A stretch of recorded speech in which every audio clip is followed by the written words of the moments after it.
Alrighty, welcome back, gang. Good to be back doing footy this week with you guys. Opening round, unbelievable. I was pretty wrapped. Actually, a few stories about opening round in a minute. But first, want to say a big shout out to Grant. Good on you, big fella. Just had a look at your comment on one of our last videos at the end of last year, and you gave us some pretty uplifting information. So looks like Grant's our first troll, gang, on the Footy Nuffies channel. So please shout out to Grant. Anyone watching, would love you to drop a comment, good or bad, we don't really care. It all helps with engagement. And if you feel like dropping Grant a comment as well, please go ahead. I think that'd be pretty funny anyway.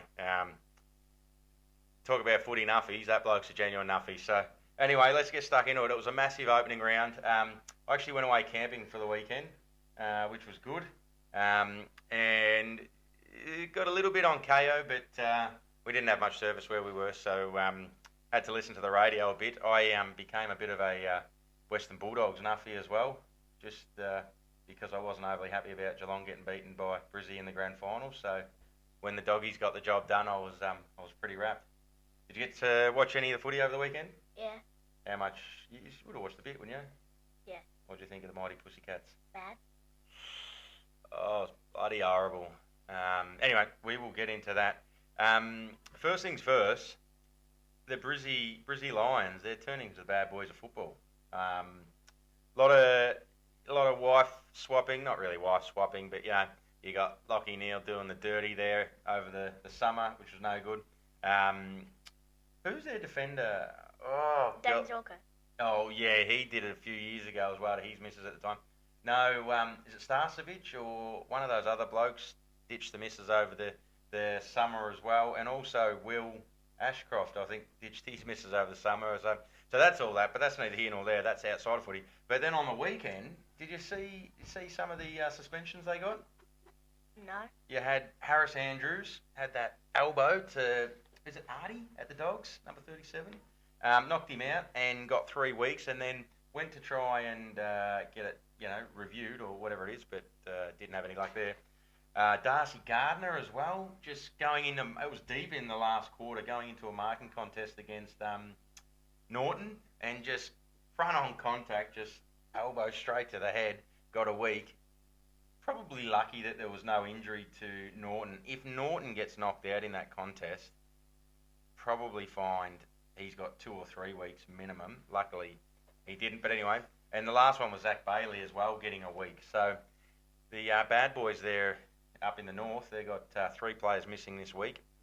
And also Hugh McCluggage, little injury issue there as well, so he'll be missing this week. There's some talk about Lincoln McCarthy playing his first game in 2 years, so you lose a few, you get a high quality small forward coming back into the side potentially, so they got that much depth, don't they? Not really a problem for them. But they are playing Sydney, which we'll do a little preview of this week's round towards the end of the episode. We've also got a special guest coming on at the end of the episode as well, don't we? Yeah. Yeah.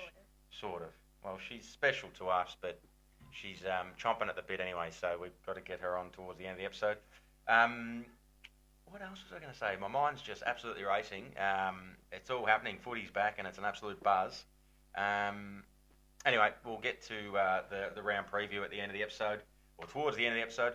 What's next there, mate, in news this week, making news? VFL structure. Yeah, VFL structure to remain the same. Now, for many of us, that might have gone under the radar, but they've now expanded to 22 teams this year. Tasmania coming into the competition, and there was some discussion about the competition moving to like a tiered sort of structure, almost like the English Soccer League, Div 1, Div 2. How that would work and how that would look, I'm not too sure, but regardless, it's staying the same for the next 3 years. So, neither here nor there. I should say as well, I should have said it at the start, but I was a bit excited about old Grant, is please, if you haven't already, please subscribe to the channel. Throw us a like on the videos and comment and engage if you can. It really helps the YouTube algorithm and helps get more eyes on the channel. And sharing footy how we like to share footy, and it's not everyone's cup of tea, but it does resonate with others. So, but anyway, let's press on because I know old Buggerlugs is waiting to come on the show. The next one there, I put this one down. I was having a read of this article that suggested from the opening round, now it's only a small sample size of 5 games, but they've suggested that the new rules, obviously you've got the, it's not deliberate out of bounds, is it? What is it? Last touch out of bounds in between the arcs. There's no bouncing now. There usually was only throw-ups around the ground anyway, but they reckon they've decreased the dead time in the game now with these new rules. Again, a small sample size, and they'll keep monitoring that. Albeit, out of those 5 games, the average quarter length was longer than last year, but they are suggesting that that was because of the significant amount of goals that were kicked over the weekend. Obviously, you had Sydney's 12 goals in the third quarter, and the Blues kicked 4 that quarter. So there was 16 for the quarter. So I don't know how long that quarter went for, but I could imagine it went for about 33 plus minutes, would you say? With 16 goals being kicked. Yeah. A lot of added time. But anyway, they're suggesting though, on the whole, with the new rules, they reckon it shaves some of that dead wasted time, which as a spectator is probably a good thing, you know, and perhaps that had some impact on the scores. Like Gold Coast kicked 130 points, Sydney kicked 130 odd points, didn't they? Brisbane Doggies both scored over 100. Collingwood St Kilda wasn't as high scoring, but that's pretty typical for St Kilda, isn't it? The way Ross Lyon plays the game. And then the Giants scored over 100, I believe, but Hawthorn was maybe high 80s or something.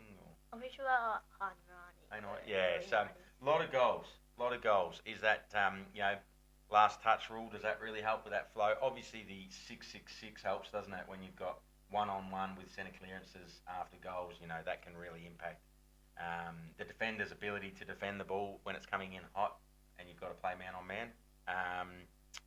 And the last one, I don't know if you saw this one, the Hawks. Now, the Brisbane have turned into the naughty boys after opening round, but the Hawks, a couple of Hawks boys on post-season travels over in the States got arrested in Phoenix. Dylan Moore and Connor McDonald. So Dylan Moore he was stripped of his vice captaincy, and it's allegedly this has had something to do with that. I think. When was Dylan Moore vice captain? Last season. Was he? Apparently. So he can't beat it anymore because he got arrested. Well, he got in a little bit of trouble. So they'd had a couple too many frothies, and doing some silly things, trespassing on a scissor lift. You know those scissor lifts that sort of go up and seen those things? Yeah, no. Anyway. Oh no. Anyway, a little bit of trouble over in the US. But anyway, let's press on. Don't know if you're going to be overly happy about this first one, Under the Pump. The first Under the Pump for 2026. And I've gone with the old heart and soul. You have to tell me if you agree. I'll kick us off, and I'll give you the reasons, and then I want to get some of your insights and feedback as a genuine lover of this team. Geelong Cats. I've put them under the bus. I'm gonna get your response in a moment. Reasons being, I'm concerned about the list overall. I'm concerned about the lack of ruckman. I'm concerned about ball extraction out of stoppages. Paddy Dangerfield and Joel Selwood for so long were those bulls that just got in and got the ball and had it moving. And again, small sample size from the weekend. It was humid, it was hot, perhaps a little bit underdone, underprepared, and Gold Coast were unbelievable. But the last point is just feel like there's a lack of leadership, perhaps, when Jezza and Danger are both out of the side. What is your thoughts on that? Give me as much feedback. Is that fair assumption? It's easily fair. The Cats played horrible. They were horrible, yeah. And have you got deeper concerns about the Cats? Or, again, is this just a small sample size? Nothing to see here? Well, they probably didn't have their best team. Yeah, that's true. Because they had, some young players like Jai Clark, Mitch Nivet. Yeah. I do wonder where Nevitt fits into it all. I like him. He's a bit of a hybrid, isn't he? He's tall, he's athletic. But where does he fit in? They played him in the forward line on the weekend, which I haven't seen him down there before. And that's okay. But, just concerns. Blitz turns 35 this year. Danger turns 36 this year. How much longer do they play for? But I do agree with you. We were missing some players. Koladashny, I don't think he even played last year. I would love to see him, just for the stability and for the experience, I'd love to see him down in the back pocket. Hopefully he's not too far away. Yeah. Any other thoughts on the Cats being under the pump? Is it a bit stiff, or is it okay at the moment? It's okay right now. You're happy to... Not happy. As a Cats supporter, we can't be happy with that. We are playing Freo this week, which we will preview towards the end of the episode. But hopefully... we might be able to turn that around. I think the weather's a bit mild, which probably plays into our favour. But let's talk about that in a moment. Next one under the pump. I think you might agree with this. Carlton. What do you reckon? Under the pump or too harsh? It's probably under the pump because they're probably showing me like 5. I know. Again, you probably watched more than I did because I was sort of out in the bush camping. But from what I saw and what I was following online and on the radio, like they were well and truly in control of the game. Perhaps early in that third quarter, they got out to a 22 points, which is essentially 4 goals, isn't it? And then just capitulated. They just couldn't clamp the brakes on Sydney's movement. Sydney just went bananas, and they couldn't stop it. Obviously, there was the stuff Dan Gorringe and Sam Doherty. I don't know if you've seen much of the fallout from that. No. Sam Doherty, he sent like a voice memo to Dan Gorringe, which Sam Doherty being a past player at Carlton, there was a lot of scrutiny on what he had to say in there. But to be fair, he just pointed out what perhaps every other Carlton supporter was thinking. Which is, they need to be harder around the ball. When the heat gets put on them, they need to be able to stand up. But anyway, there's a lot of people, in the media that sort of canned them a bit for that. But anyway, Dan Gorringe, we support you, brother. And we support you too, Doc, because you're just saying it how it is. And as football lovers, sometimes we just need to call it how it is. I think the players, not deliberately, but the players and the media personnel at the club and then the coaching staff, they just beat around the bush on so many issues, which is less of a thing about the players themselves. I'm sure if they had the freedom to call a spade, they would, but I think they get coached into a certain way of responding with the media. Any other thoughts on Carlton? They were missing a few players. Nick Haynes, Blake Acres. Yeah, but still, that would have lost. Probably. Still would have lost, yes. Sydney a pretty good side this year. I put them down for flag favourites last week's episode. Yep. Nothing else to add there on Carlton? No. Okay, here's a question. Can Carlton recover this season? Keeping in mind they've got another 22 games to play. Maybe, yeah. What do they have to do? They need their full list on the park, but what else do they need to do? Probably,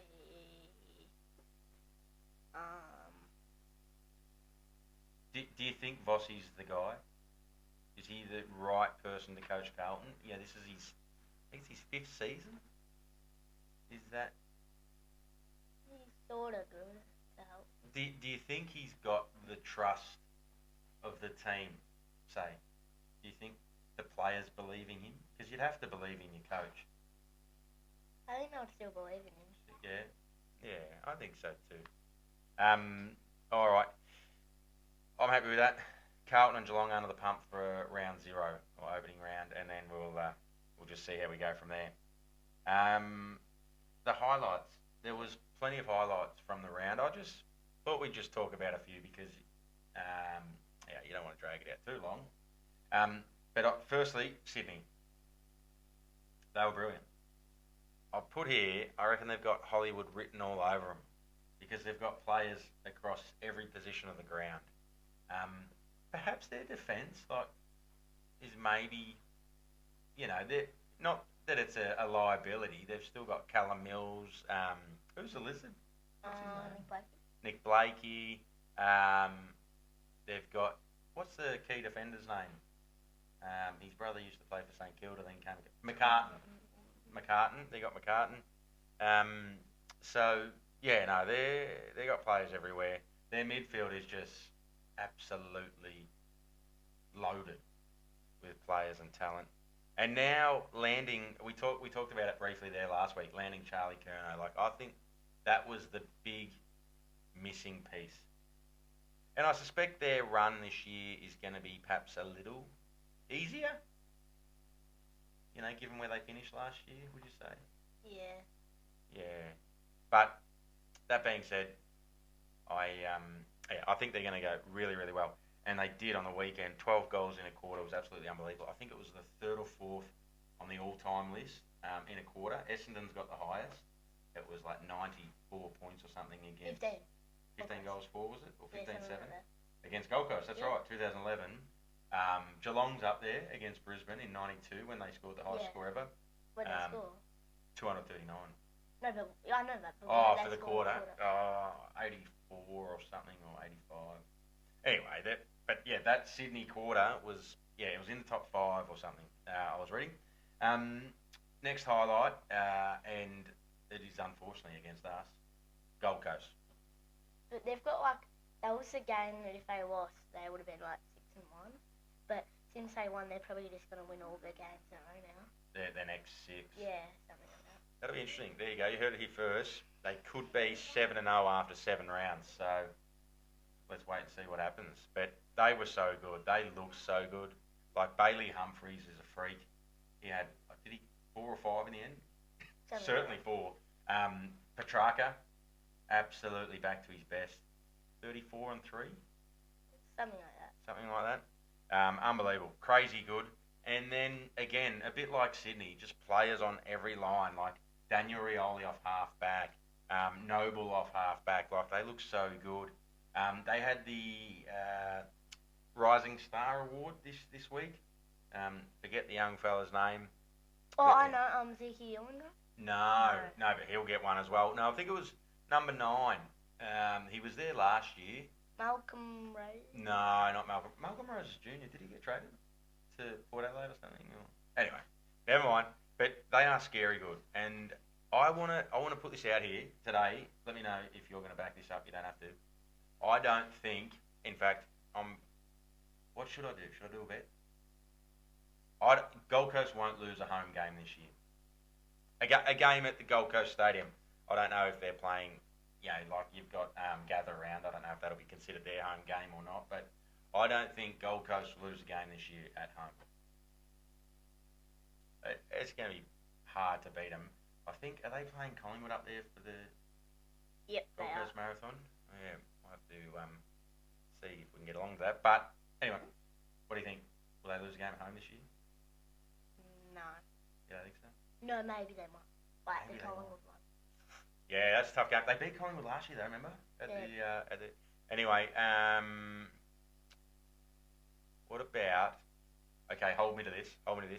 If Gold Coast lose a game at home, I've got to run 50 kilometres in a day. All that. I'm doing some runs this year. Done a half marathon a few weeks ago. Got a marathon at least one, maybe 2 planned this year. A few more half marathons. What do you reckon? If Gold Coast lose a game at home this year, I've got to run 50 kilometres. Sure. Done. Right, deal. Oh, you can be on the bike and coach me through. Now, and the last highlight there, mate, is the Doggies come from behind win. Did you watch much of that game? Did you watch the highlights at all?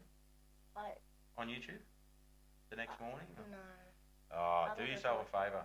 I listened to majority of that game on the radio, but I had a look at the YouTube highlights the next day or maybe the day after that. Anyway, unbelievable. The Doggies are going to be dangerous this year. They seem to be, that the Gold Coast was saying last year in September, their motto was all gas, no brakes. Yeah. The Doggies play like that a little bit, I reckon. Like, defensively, they got Rory Lobb down back, and they've got, what's his name, Bailey Dale running off the half-back line. He's really great to watch. Love watching him play footy. But, in terms of, like, quality defenders, I suppose they do have a few, but I feel like the greatness in the Doggies side is their midfield and their forward line. just so good. But regardless, they're 26 points down. Late in the game, was it the third quarter? Yeah, Mid to late third quarter, they're 26 points down. And even their last couple of goals that they got to get the lead, just the build up, the movement of the What ball. about Bailey Williams' goal? Yeah, freak. Did he balk about 3 or 4 people? He was just selling candy. He should be working at the canteen. It was unbelievable, wasn't it? That was a great goal. So those are the highlights from the week. There's others. I mean, Matt McInerney at Sydney, awesome. 3 goals, 31 touches, unbelievable. Didn't know he had that in him. The Saints, that wasn't really a highlight, but Naz got tagged, and he didn't look good. He really struggled to shake the tag, and I put him down for the Brownlow last week. So, don't know. But yeah, Jake Stringer at the Giants, contract year, and he absolutely pulled something out of his bottom. He had a huge game. Could have kicked 8 or 9 goals. Yeah, so there was heaps of highlights. Great. You happy to have footy back? Yeah. What would you say, more footy or cricket? Footy. Footy, yeah. I love it all, but definitely footy. It's so good to have it back. Let's flip over. Let's do a little round preview. Get your thoughts. There's players returning. There's players missing. There's a bit of pressure on some teams, a bit of pressure on some coaches. Round 1 officially starting. Certainly the start of the season seems to be officially taking off this week. Thursday night at the MCG. I've been to this game a few times with Jono, my cousin. Just being a lover of the game, it's great to get along to big games. Blues and Tigers. Do you remember what happened last year with the Blues and Tigers? Round 1? Tigers won. Yeah, but do you remember how they won? They came back. Yeah, they were 40 points down at half time, or in the second quarter. I think they might have got a couple of goals late. They turned around like a 40-point deficit and won the game. The young Tigers, unbelievable. Now, Dan Gurrinch has said if Carlton lose this game, he will not go to another Carlton game in his life. That's a fair bet to make. So, We just watch it. I suppose, yeah, just watch it. He'll go to other footy games, he said, but not Carlton. So there you go, big Carlton man. Who are you putting down there? Who's missing? Nick Newman's missing. He's suspended. Adam Sard's missing as well, injury. But perhaps they might get, I don't know how far away Nick Haynes is. I mean, you get him back in for Sard, that's a bit of a like for like. The Tigers, Sam Laidlaw, is he still missing with a hamstring? Still recovering? Ed, what do you reckon? Blues or Tigers this week? Blues, probably. Yeah, Blues for me as well. On to the next game, Bombers and Hawks. Now, here's a great thing, right? You go out in opening round, you get beaten disappointingly, perhaps underperform, then you get to come back to Victoria and you get to play the Bombers on primetime footy. Could it get any better for the Hawks? They can come back and pump the Bombers. That'll be like round 0's all forgotten about. Don't worry about the loss last week, boys. We just beat the Bombers by 10 goals. And it's a big grudge match too. Why? Well, Zach Merritt. This is for the Zach Merritt Trophy. You reckon? It probably isn't, because Hawks not obviously going to win, but they should. Oh, mate, they should. Hey, they're missing. I mean, we know they're missing, but it's hurting them. Is missing Will Day. They just need that one extra polished midfielder to just support Newcomb in there, and then you've got players around him like McDonald. Weddle is really good, but he sort of runs off the half back a bit more. But anyway, Bombers and Hawks. Who you got? Hawks. Hawks? Yeah, put me down for the Hawks. Do you have a margin in mind? Would you call that? Would you? 30 plus. 30 plus? Yeah, I reckon that's a safe bet. Next one. Oh, geez, this is going to be mouth-watering, this game. Dogs versus Giants in Melbourne. Who you got on that one? I think if the Dogs perform how they performed last week, Yeah, I'd say the same. I'm going to lock in the Dogs. I don't know. I think it'll be an absolute cracker. Be interesting to see what the Giants can bring off the back of a really good win last week against Hawthorn. Moving on. Ooh, here's this one. This one makes me nervous. Cats versus Freo. Who you got? Oh, has Cats. Got to be Cats. I'm going to go to Cats as well. Freo's missing Luke. What's his name? The defender. Jackson? No. No. They got Jackson. Luke Ryan. Luke Ryan. Yeah, missing him, and there was one other bloke they're missing. But they may get the midfielder back this week. Blonde-headed fella. Can't think of his name. Anyway, certainly not Nat Fife. He's retired. Oh, Hayden Had a Young. great career. Yeah, that's him. They may get Hayden him back Young. this week. Hayden Young. So, look, for our sake, I hope they don't. I know you want to beat the best and play the best, but also you want to bank wins early in the season, and I think we really need to bank this one. If we can't afford to lose any of our 9 or 10 games at home. So Cats for both of us. Oh, next one. Swans and Lions. Another good game. Lions have lost a few players, as we spoke about earlier. This one's also in Sydney. Sydney. I'll go first. Put me down for the Swannies. By 28 points. Oh, I think I did the lines at school. I think I need to pick that up, but I'll do this one here. Ooh, okay. Well, that's it. Well, you're just spreading your eggs, aren't you? Lions at school, Swans here. So, if you get the Swans, well, you get the one, you get it right here. If you get the Lions, well, you get it right at school. So that's not a bad idea. Not a bad method, spreading them out. Or hedging your bets. I think that's what they call it, hedging your bets. Pies and Adelaide. They've had some great games, haven't they? That final last year wasn't really great for Adelaide, but prior to that, they'd had some good mid-season games, hadn't they? Adelaide and Collingwood. This one's in Melbourne, though. What are your thoughts? I think I did Adelaide at school, but I think I have to buy it here. Yeah, I think I'll go the Pies. I thought the last 2 games at school were at Adelaide and Gabba. Yeah, no, well, not this week. However, in saying that, I think Adelaide might really show us something. I'm excited to see what they can do. I'm excited to see if they can turn the screws on Collingwood from that final there last year, the qualifying final in Adelaide. So, wait and see what happens. North and Power. This could be a genuine fizzer. It's in Melbourne. I think I'm going to go Power. I think North are carrying a couple of injuries. I think Wardlaw's still out. I'm going to go Power. But I'm not confident. Power. Where do you think, okay, here's a question for you.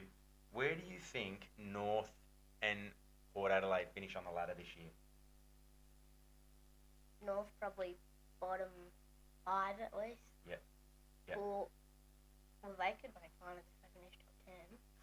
But I think they'll finish like bottom 8. Yeah. 7 maybe. Yeah. I reckon that's a pretty good idea. I'd probably back you in there. I was thinking about the same. I'm just not 100% sure on Power this year. Their midfield, or they've still got some absolute guns in there, like Butters, their captain as well. Ollie Wines, although he's getting older. But anyway, we'll see, next one, D's and Saints. Here's another classic. We talked about the Bombers and the Hawks, how the Hawks will be able to forget about round 0 last week because they'll have a big win against the Bombers. I think the Saints will be able to forget about round 0 last week too. I think they'll have a big win against the D's. I'm going Saints. I'm going... I think Messiah can have a big game. I think so. I reckon Saints. Saints? Yeah, I sort of wonder, because Collingwood tagged Messiah. Who tags Messiah from the D's? Is it like a Biney or something, perhaps? Or I don't know if I'll have a tagger. They don't seem to really have one bloke that does that role, or can do that role. I'm sure Melbourne supporters, if you're out there and you think that you do have someone that can do the tagging role, please let us know. Happy to stand corrected. But Saints for me this week, Saints for Ashy. And the last game of the round is a genuine fizzer. Gold Coast could win this by 100 points. if they do anything, I mean, they beat Geelong by 70 points or something. If they do anything like what they did to the Cats, to the Eagles, I'm worried for the Eagles. Well, it's going to be about 100 points. Oh, what do you think? Do you think they stand even a remote chance? Who the Eagles? Yeah. No. I don't think so. Oh, it could be a real fisser. Anyway, that is round one wrapped up. Let's introduce you to the special guest. Alrighty. You all asked for it, the special guest, and she's here. And it's not the Teddy. It's you, Squid. Are you going to say hello? Oh, you got to speak in the microphone, though. Hello. Alrighty. So we thought we'd give you a rapid fire. We'll give you 6 questions. 6 footy questions. 6 is not enough. Well, no, it'll do tonight because I thought Ashley and I can take it in turns. Well. And we'll do 3 each. So I'll go first. Can you tell us who is your favourite football team? Cats. Oh, you're a Cats nuffy as well. Do you have a Cats jumper? This question's not included. Do you have a Cats footy jumper? Yes. Ooh, you got a pink one too, don't you? One of their training girlies. Okay, that's my question. That's 1. Okay, Ashley, you're up. What's the next question for Squid? Who is your favourite player? Jeremy Cameron, number 5. Ooh, that's true. Yeah, okay, that's a good one. Because I'm 5. You're 5. Yeah, that's fair enough. Do you like to get your face painted at the footy? Definitely yes. Yeah, it looks pretty cute. And it's usually free too, so that's my kind of price. Ashley, you're up. I like your Christmas socks, by the way, Ash.